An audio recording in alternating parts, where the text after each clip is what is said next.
रहती। सुनना, अब आगे की कहानी बता रहा हूँ।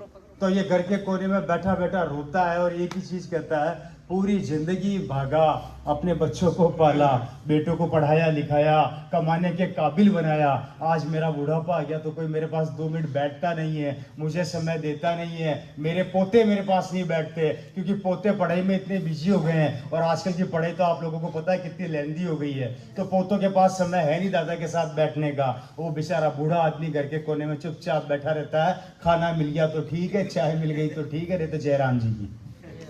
राइट साहब। और जब ये हालत हो जाती है, कोई इज्जत नहीं करता, कोई काम नहीं देता, तब एक कंपनी खड़ी होती है जिसका नाम है RCM।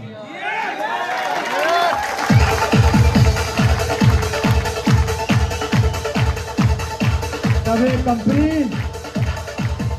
खड़ी होती है जिसका नाम है RCM। और वो आती है और वो बोलती, क्या हुआ? इज्जत खत्म हो गई भाई। क्या उम्र है? 75 साल का हो गया, कोई पूछता नहीं है। कोई बात नहीं, आ जाओ। 80 के हो तो भी आ जाओ, 90 के हो तो भी आ जाओ, 100 के हो तो भी, और 18 के हो तो भी। 75 साल की उम्र में जब वो फॉर्म साइन करता है और वापस से उसी एनर्जी के साथ 5 साल मेहनत करता है, दिन रात एक करता है, और जैसे उसके अकाउंट में पहला चेक ट्रांसफर होता है, वो भी किसका? पर लेवल का। और पर लेवल पे मतलब हो गया टेक्निकल का लेवल का।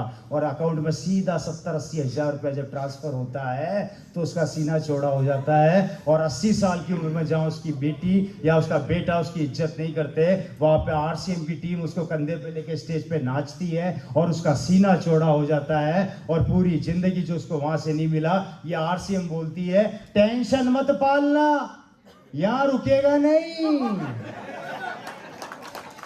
तू 85 का भी हो जा तो भी आएगा, तू 100 का हो जा तो भी आएगा, तू 110 साल का हो जा तो भी आएगा। जब तक जिएगा तेरे अकाउंट में ये पैसा आता रहेगा, आता रहेगा। और जब अकाउंट में लगातार पैसा आएगा बुढ़ापे में, तब वही बहू आपको बोलेगी, अजी सुनो, अपनी चाय तेल तो बाद में ले लेना, पहले पापा के कमरे में चुपचाप AC लगवा दो।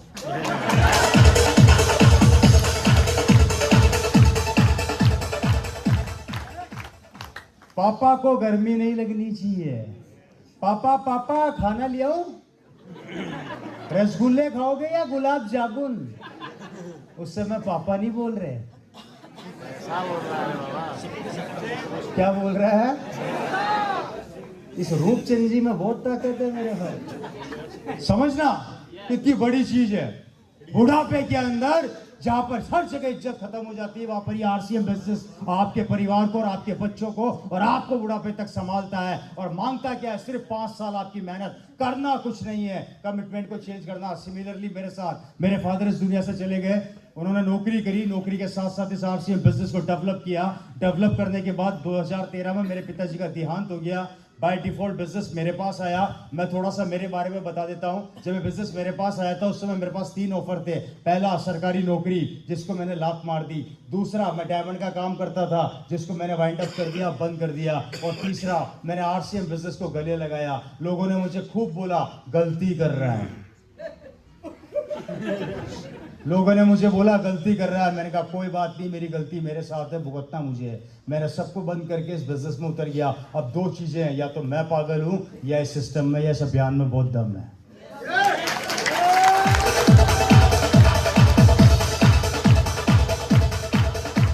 आज मेरी जिंदगी 180 डिग्री कोण से बदल गई। मेरे पास सब कुछ है, गाड़ी, बंगला, बैंक बैलेंस, मेरे पास कोई कमी नहीं है। मैंने बहुत पैसा बिजनेस के थ्रू मेरे पास आया, मैंने काफी प्रॉपर्टीज बनाई। आज ही भी रिसेंटली जयपुर के अंदर आप लोगों को मैं इनविटेशन देकर जा रहा हूँ खुला। बहुत जल्दी मेरा एक्सपीरियंस सेंटर ओपन होने वाला है। मैंने एक बिल्डिंग, वैसे तो 3 बिल्डिंग एक साथ ली है, लेकिन एक बिल्डिंग के अंदर मेरा पूरा ही एक्सपीरियंस सेंटर खुलने वाला है। कंपनी की तरफ से 3D आ चुका है, बहुत जल्दी शायद 1 या महीने भर के अंदर हम स्टार्ट करने वाले हैं उसको। उसमें कुछ आधुनिक चीज़ें मैंने अपनी तरफ से कंपनी को सजेस्ट किया था, उन्होंने ओके कर दिया है। और कुछ आधुनिक चीज़ें वहाँ पर लगने वाली है। वो चीज़ें क्या है वो मैं भी आप लोगों को नहीं बताऊंगा, लेकिन आपको ऐसी चीज़ें दिखेगी जो इंडिया के अंदर किसी भी एक्सपीरियंस सेंटर पर भी नजर नहीं आएंगी। 5 मंजिला मेरी बिल्डिंग है, मेन रोड के ऊपर, काफी अच्छी लोकेशन के ऊपर है। उस रोड के ऊपर मेरे पास ज्यादा नहीं, मात्र 30 से 35 करोड़ की प्रॉपर्टी मात्र एक रोड के ऊपर ही है।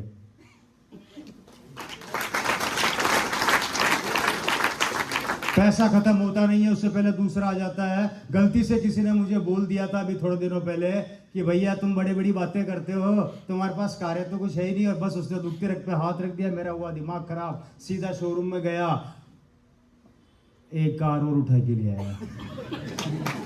बाहर खड़ी है, देख कर जाना, इस कार को मेरे को तोड़ना है। चला के जब से लाया हूं तब से रुकी नहीं है अभी तक, चाहे वो 800 किलोमीटर हो चाहे 1000 किलोमीटर हो। मैंने इसमें घर बना लिया अपना दूसरा।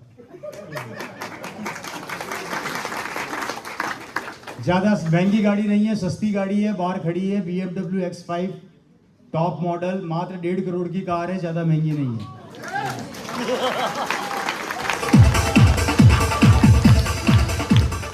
बाहर जाओ तो देखकर जाना। गाड़ी का नंबर 5654, मेरे पास जितनी कारें हैं सबका यही नंबर है। मेरे पास ऑलरेडी एक BMW और है, मेरे पास ऑलरेडी किया है, मेरे पास स्कॉडा है, मेरे पास एक मर्स है। गाड़ियों की बात करूं तो 6 से 7 कारें हैं, चलाने वाले 2 हैं। आधे टाइम गाड़ी का इंजन बैठा रहता है, एक आदमी लगा रखा है, सिर्फ वो एक ही काम करता है, बैटरियां लाता है चार्ज करता है, बैटरियां लाता है चार्ज करता है, चलाए कौन। कार खरीदना मजबूरी हो गई है, सिस्टम की पावर है, क्योंकि इससे इतना पैसा आता है, इतना पैसा आता है कि आते आते नहीं रुकता। ज्यादा कुछ नहीं, महीने का 6 लाख GST भरता हूँ, बाकी की इनकम अलग है, कैलकुलेशन कर लेना।